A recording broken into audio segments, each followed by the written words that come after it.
I'm going to be using the vocabulary strategy called mind mapping. So what is mind mapping? Mind mapping is a form of note-taking that helps students to organize their thoughts. Students will only use key words or pictures to help make their connections.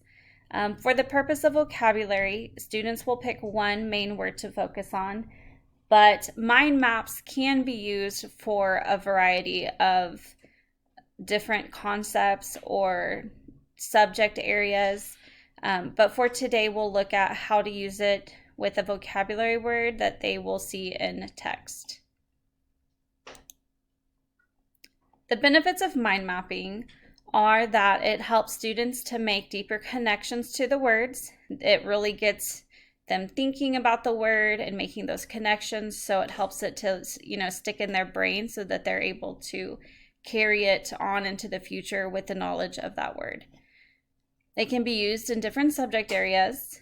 It is a brain-based learning activity, meaning that it's using the way that the brain naturally learns. And students will deepen their understandings through the mind map. Where to start? Before starting, have students look over their vocabulary list and pick one word that they can't quite define in that moment. That word will go in the center of their map. Students will then draw lines and try to make whatever connections they can and add words or pictures to their map. At this point, students may be looking at the morphemes in the word, trying to identify what the word could potentially mean or what connections they may have to that word.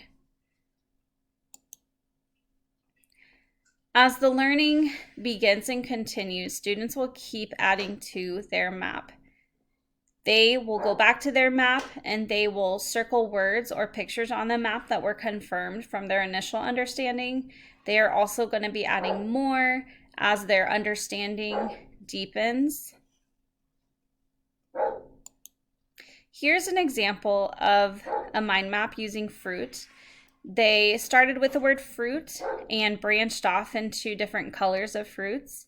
Under the colors, they made a list of different kinds of fruit that would fall under that category. There's also health examples, so they used the word health for the center, and then so they created little branches to stem off of that help them to identify and remember what is related to health. This mind map was used for social and emotional learning, and they were able to create a mind map based off of the word empathy.